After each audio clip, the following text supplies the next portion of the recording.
Okay, बिस्मिल्लाहिर्रहमानिर्रहीम। आज जो हमारा टॉपिक ऑफ डिस्कशन है that is the isomerism of in monosaccharides. ठीक है, अब आइसोमेरिज्म का जो हमारा फिनोमेनन है वो मोस्टली एग्जिस्ट करता है हमारे पास मोनोसैकेराइड्स में।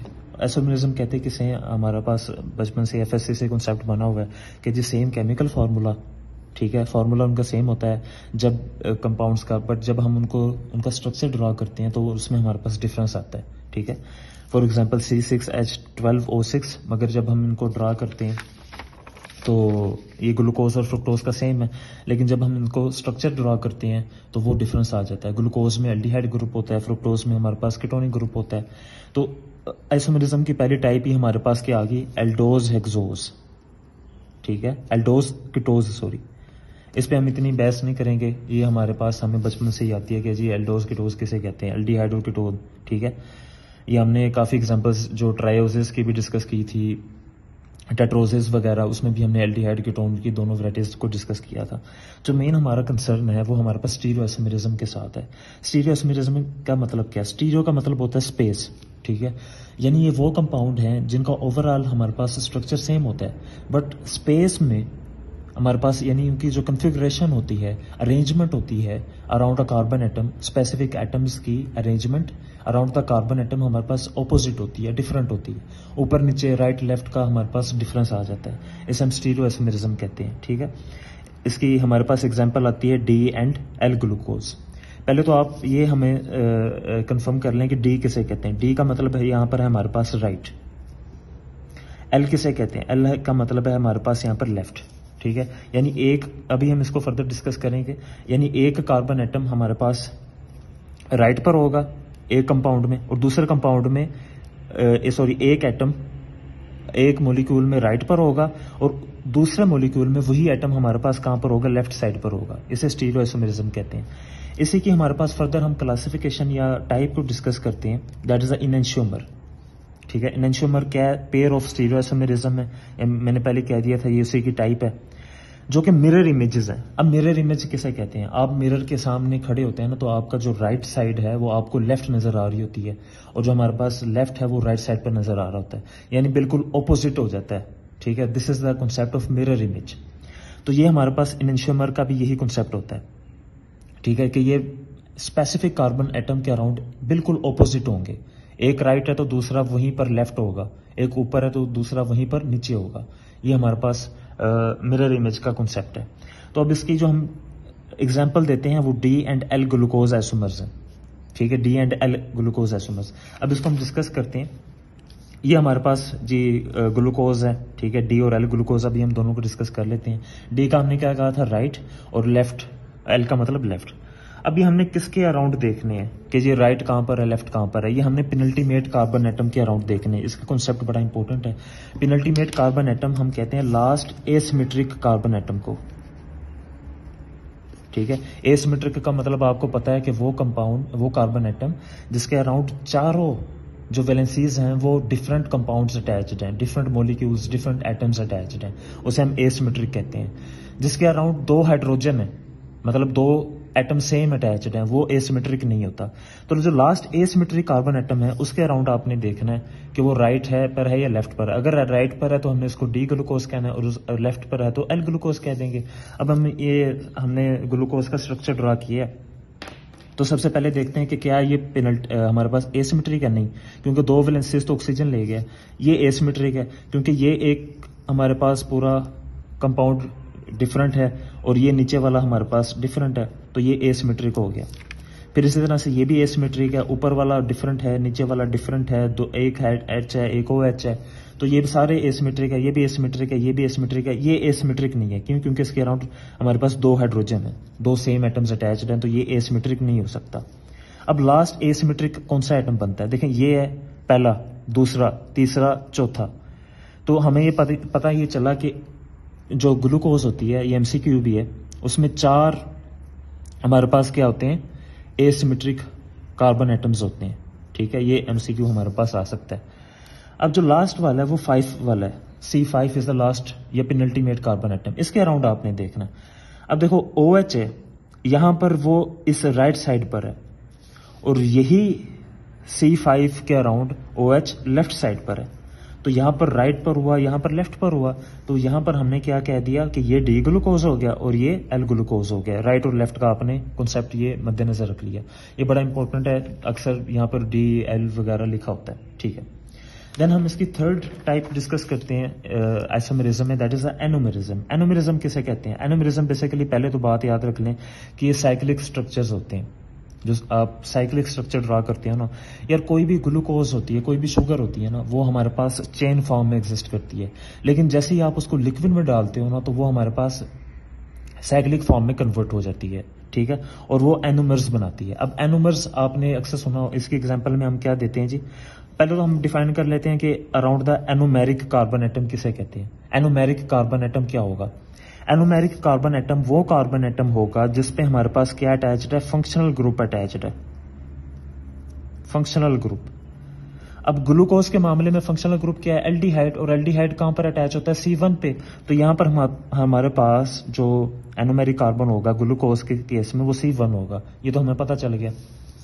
अब इसकी हम टाइप्स को डिस्कस करते हैं, अल्फा और बीटा ग्लूकोज। अब ये कैसे बनता है? मैंने अभी आपको कहा था कि जो चेन फॉर्म होती है जब आप उसको लिक्विड में बनाते हो तो वो साइक्लिक फॉर्म में आ जाता है, इस तरह से बन जाता है। अब यहां पर क्या होगा कि फॉर एग्जांपल ये डी ग्लूकोज है, मैंने इसको लिक्विड में डाला तो वो 2 एनोमर्स बना देगा, ठीक है, 2 एनोमर्स बना देगा ऐसे। एक हमारे पास होगा अल्फा डी ग्लूकोज और एक हमारे पास होगा बीटा डी ग्लूको पैरानोज। अब पैरानोज क्योंकि हमारे पास साइक्लिक बन गया ना, इसलिए पैरानोज कह रहे हैं। अल्फा क्या होता है? अल्फा वो होता है जिसके अराउंड ये C1 है, एनोमेरिक कार्बन के में OH नीचे होगा ना, वो हमारे पास अल्फा होगा, और बीटा वो होगा जिसमें एनोमेरिक यानी C1 पे OH ऊपर होगा। अब इसको याद रखने की आसान तरीन ट्रिक है कि जो हमारे पास अल्फा है, जब हम इसको ड्रा करते हैं तो उसकी जो टांग है वो नीचे की तरफ जाती है, देख रहे हैं, अल्फा की टांग नीचे की तरफ जा रही है, तो यहां पर OH नीचे की तरफ हम ड्रॉ करेंगे, और बीटा जो है उसका जो हेड होता है वो ऊपर होता है, ये हमारे पास उसका हेड ऊपर है, तो यहाँ पर OH हमने ऊपर की तरफ ड्रॉ करना है। तो ये एनोमर्स आ गए, ठीक है, अल्फा और बीटा फॉर्म्स होगी एनोमर्स की, ये भी बड़ा सिंपल था। नेक्स्ट हम बात करते हैं जी, दैट इज एपीमर्स। एपीमर्स उससे भी आसान है कि ये 2 आइसोमर्स हैं जो कि 1 स्पेसिफिक कार्बन एटम के हम अराउंड डिफर कर रहे हैं। देखो एपीमर्स में और इनेंशियोमर्स में मोस्टली कंफ्यूजन हो जाती है। इनेंशियोमर्स में हमने कहा था अराउंड द किसमें? Around the penultimate carbon atom. यहां पर हमने पेनल्टीमेट की कंडीशन नहीं रखी, यहां पर कोई भी कार्बन हो सकता है, C2 भी हो सकता है, C4 भी हो सकता है, वट, ठीक है। उसकी एग्जांपल देता है जी, glucose and galactose are the C4 epimers. अब इसका मतलब क्या है कि ये हमारे पास अगर ग्लूकोज का स्ट्रक्चर है, ये मैं स्ट्रक्चर ड्रा कर रहा हूं, और यहां पर C4 में OH इधर है, इस तरफ है, राइट साइड पर है। अगर मैं इसी OH को लेफ्ट साइड पर बना दूं और H को इधर ले आऊं, C4 के अराउंड हेरा फेरी कर दूं, तो ये किस में कन्वर्ट हो जाएगा? ये हमारे पास ग्लूकोज किस में कन्वर्ट हो जाएगा? गैलेक्टोज में कन्वर्ट हो जाएगा। तो इसलिए हम कहते हैं कि ये ग्लूकोज और गैलेक्टोज आपस में क्या है? C4 एपीमर है। इसी तरह से हमारे पास मेनोज की एग्जांपल देते हैं, मेनोज इज C2 एपीमर। उसमें क्या होगा कि ये कार्बन नंबर 2 के अराउंड हम हेरा फेरी कर देंगे, ठीक है। ग्लूकोज में OH इधर है कार्बन नंबर 2 पे, मेनोज में OH इधर आ जाएगा, तो वो मेनोज बन जाएगा, ठीक है। तो ये C2 एपीमर और C4 एपीमर आपने याद रखना है, ये एग्जाम MCQ में पूछे जाते हैं। देन हमारे पास ऑप्टिकल आइसोमेरिज्म आती है। ऑप्टिकल आइसोमेरिज्म बड़ी आसान है, इसको कंफ्यूज नहीं करना। देखें होता क्या है, इसको हम डायग्राम के थ्रू करेंगे। कोई भी हमारे पास लाइट होती है ना, उसमें डिफरेंट प्लेन्स होते हैं, ठीक है, मल्टी 360 के अराउंड प्लेन होते हैं। सबसे पहले तो आपने उसको क्या करना है? प्लेन पोलराइज्ड कर देना, मतलब एक प्लेन। अब इतने ज्यादा प्लेन्स थे ना, अब सिर्फ एक प्लेन आ गया, ये वाला। अब शुगर्स में ये कैपेसिटी होती है, ये एबिलिटी होती है कि वो एक स्ट्रेट आ रही है लाइट, ठीक है, तो उसको वो रोटेट करके अपने से गुजार देंगे। जब उनमें से गुजरेगी ना तो वो लाइट रोटेट हो जाएगी, इसे हम कहते हैं ऑप्टिकल रोटेशन। अब ये ऑप्टिकल रोटेशन 2 तरह की हो सकती है, या तो वो एंटी क्लॉकवाइज करे, मतलब इस तरफ, ठीक है, ये स्ट्रेट लाइन थी, उसने इसको इस तरफ घुमा दिया, टिल्ट कर दिया, तो वो लीवो रोटेशन हो जाएगी। लीवो रोटेशन मतलब एंटी क्लॉकवाइज। और या तो वो हमारे पास क्लॉकवाइज घुमा दे, इस तरफ घुमा दे, तो वो डेक्स्ट्रो रोटेशन हो जाएगी। ठीक है, तो ये इसमें हमने थ्रू डायग्राम समझ लिया ऑप्टिकल रोटेशन कहते किसे हैं। ठीक है, ओके। अब बेसिकली हम आगे देखते हैं कि जी प्लेन पोलराइज्ड लाइट थी, ठीक है, या तो वो लेफ्ट या तो वो राइट। अब अगर लेफ्ट को करेगी तो वो क्या कहलाएगी, लीवो रोटेटरी कहलाएगी। इसको हम लेफ्ट भी कह सकते हैं या हम क्या कह सकते हैं, एंटी क्लॉकवाइज भी कह सकते हैं। अगर वो राइट को घुमाएगी तो वो डेक्स्ट्रो रोटेटरी कहलाएगी। और यह इसको हम क्या कह सकते हैं, इसको हम क्लॉकवाइज भी कह सकते हैं। तो ये अच्छा, जो डेक्स्ट्रो रोटेटरी है क्लॉकवाइज, देखो ना क्लॉकवाइज और एंटी क्लॉकवाइज में पॉजिटिव कौन है, क्लॉकवाइज है ना, तो इसको हम पॉजिटिव साइन से शो करते हैं। और लीवो रोटेटरी को हम नेगेटिव साइन से शो करते हैं। तो ये पॉजिटिव और नेगेटिव का भी कॉन्सेप्ट आपने याद रखना है। अब इसकी हम एग्जांपल्स देखते हैं।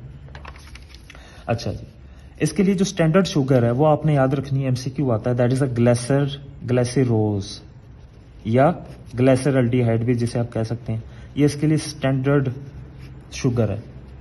अब देखो, ये मैं डी ग्लेसरल्डिहाइड शो किया है, ये एल ग्लेसरल्डिहाइड शो किया है। अब ये डी और एल कौन सी है, ये हमारे पास इनेंशियोमर्स वाले डी और एल है। ठीक है, इसको डेक्स्ट्रो और लीवो रोटेटरी से कंफ्यूज नहीं करना। ये बुक में फोकस इस पे हमारे पास फोकस किया जाता है कि डी और एल डिफरेंट है, डेक्स्ट्रो और लीवो डिफरेंट है, इनको हमने डिफरेंट रखना है। अब ये जी हमने डी ग्लाइसरल्डिहाइड का शो किया है, देखे ना, यहाँ पर ये एसिमेट्रिक कार्बन एटम है, यहाँ पर राइट है तो ये डी ग्लाइसरल्डिहाइड, और यहाँ पर ये लेफ्ट पे अटैच्ड है तो ये एल ग्लाइसरल्डिहाइड बन गया। अब जी एक चीज याद रखिएगा कि जिस डायरेक्शन में डी ग्लाइसरल्डिहाइड रोटेट करेगा लाइट को, उसके ऑपोजिट, बिल्कुल ऑपोजिट एल ग्लाइसरल्डिहाइड रोटेट करेगा, क्योंकि दोनों मिरर इमेजेस है ना। अगर एक राइट तरफ शो कर रहा है तो भाई दूसरा कंपाउंड लेफ्ट तरफ ही शो करेगा, क्योंकि उसमें कार्बन के अराउंड अरेंजमेंट ही ऑपोजिट है, तो उसने लाइट की रोटेशन भी ऑपोजिट ही रखनी है। तो ये याद रखना आपने। अब जो डेक्स्ट्रो रोटेटरी है हमारे पास, वो क्या शो करता है जी, 140 वैल्यू, लेकिन ये प्लस है, मतलब राइट की तरफ शो, जो डी वाला है ना वो राइट की तरफ रोटेट करता है, इसलिए डेक्स्ट्रो कहते हैं, और एल वाला हमारे पास लेफ्ट की तरफ करता है, इसलिए हम इसे लीवो रोटेटरी कहते हैं। और इनके साथ साइंस हमारे पास, एक के साथ पॉजिटिव और एक के साथ हमारे पास नेगेटिव साइन लगा दिया जाता है। तो ये आपने अब इसकी ये स्टैंडर्ड है। अगर हम ग्लूकोज की बात करें तो उसके जो एंगल की वैल्यू है ना वो 52.7 है। अब इसमें भी यही आ जाएगा कि जो डेक्स्ट्रो होगा, सॉरी जो डी ग्लूकोज होगा वो हमारे पास डेक्स्ट्रो रोटेटरी होता है तो वो प्लस 52 के साथ आएगा। जो एल होता है वो हमारे पास लीवो रोटेटरी होता है, इसलिए -52 आएगा। ठीक है, तो ये आपने इसमें याद रख लिया। देन पैरानोज फ्यूरानोज फॉर्म, ये बड़ी आसान है कि जिस साइक्लिक फॉर्म में हमारे पास दो तरह की साइकिल्स एग्जिस्ट करती हैं। एक वो जिसमें ये इस तरह से हो, पैरानोज का मतलब 5, जिसमें मतलब 5 कार्बन एटम्स होंगे रिंग में, और एक यहाँ पर ऐसे अटैच्ड होता है, इसे पैरानोज कहते हैं।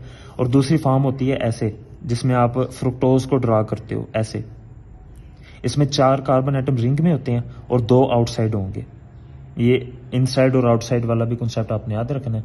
तो जो ग्लूकोज है वो दोनों फॉर्म्स में एग्जिस्ट कर सकता है, मोस्टली पैरानोज फॉर्म में एग्जिस्ट करता है और फुरानोज फॉर्म में भी एग्जिस्ट कर सकता है। ठीक है, तो ये पैरानोज फ्यूरानोज की आइसोमेरिज्म आ गई।